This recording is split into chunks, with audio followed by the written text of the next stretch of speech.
is up, you guys? This is MiniSuperHeroes Today.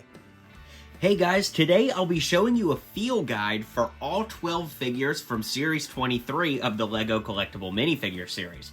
Now, I already did a review on these figures. If you want to see that, you can check out my previous video, but in today's video, I'll be giving you tips and tricks on what specific pieces to feel for and how to feel for those pieces through the bag if you're standing at the store where you want to buy them. That way, you don't have to just randomly buy bags. You can actually try to feel and get a good guess for what you're going to get. So let's start breaking down those hints. Before we get too far into this, check out this. I wrote down the order that the figures were in, so if you want to screenshot this, you certainly can, but starting with the first ones up front all the way back, that is the order that I got these. So if you're lucky enough to get a brand new box, maybe if you want the elf, you know where to get the elf or the fairy or whatever. You could try your luck, so I hope this helps. Okay, starting left to right, let's start with the Nutcracker and how to feel for this figure. Now, the most discernible part is, of course, this big hat. You want to feel for the kind of cylinder that the hat is and then the hair that's on the side. If you need any more help, there are two swords in there, so you can kind of feel for the shape of the sword, and hopefully that helps narrow it down to get him. To get the Titanic guy, obviously the most discernible thing about this figure is the giant Titanic boat. There's really no other piece in this series quite like it. So when you're feeling through the bag, try to feel for this big oval-shaped piece that's kind of rounded at both ends. That should help a lot.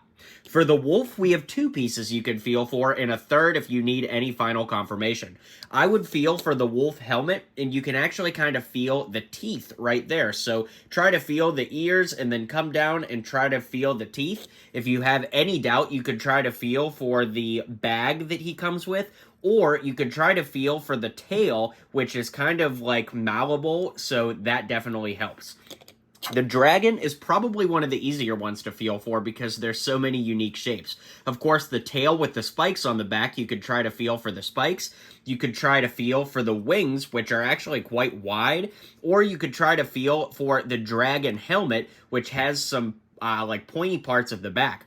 The other thing about this one is it comes in a smaller crinkly poly bag, so you could try to listen. I'm not sure how well that would work, but at least you could try to feel for a bag inside of the main minifigure bag. One of the other easier ones to feel for is the turkey for a lot of reasons. The pumpkin is relatively easy to feel for. It's bigger than a minifigure head and it's ridged on the sides. Of course, the tail is a hard tail, so it doesn't bend, so that's a big piece you can feel for. You could try to feel for the beak of the helmet, but actually, if you could get to the torso, this is the only figure that doesn't have regular arms. So if you could feel those kind of chicken wing arms, you know you're on the right track. One of the more difficult figures to feel for is the little girl knight. Of course, you could try to feel for the shield in kind of the sharp edge triangular shape of the shield. The sword could confuse you because, of course, the Nutcracker has a sword as well, but I would try to feel for the pole because it comes with two of these red poles, or you could try to feel for the little horse head and try your luck there. Let's work our way through the back row. That brings us to the snowman. He has two carrot pieces. Those might be a little tricky to feel for, but maybe the top hat would be a good choice, or the broom is not a bad choice either, because there's no other piece in this series that has a long handle like the broom does. The reindeer should be relatively easy. The helmet may feel like the wolf, but try to feel under the nose, and if you don't feel the teeth, that's the reindeer, or try to feel for this 2x2 here. You could feel in multiple ways because the 2x2 is hollow, but there's also the 2x2 plate that goes on top you could try to feel for, or you could feel for the two heart-shaped pieces. So there's a lot of different pieces you could feel for. Even the antlers, there's two sets of antlers in this. The popcorn kid, this is a tough one because there's no accessory to feel for, but if you could feel kind of the rigid popcorn helmet of the costume, you should be good to go. The robot girl should be another relatively easy one because of the big boxy helmet. There's no other piece in this series quite like it, so try to feel for the box with studs on both sides and the top. We have the elf girl.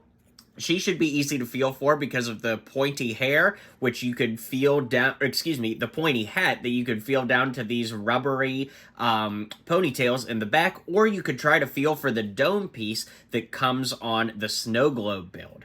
Finally, we have the fairy girl. You could try to feel for the wings, but just make sure that they don't confuse you for the dragon wings, and try to feel for the tutu as well as the J-shaped candy cane. So I hope that helps, and let's zoom out so I can give you my final thoughts on this feel guide. Alright guys, well be sure to hit like and subscribe down below if you haven't already, and let me know which figures from this series you plan on getting. Thanks for hanging out with me, and I'll catch you guys on the next video. Well, you made it to the end of the video. Thanks for hanging out with me today, and don't forget to hit like and subscribe, and maybe check out one of my other videos listed here.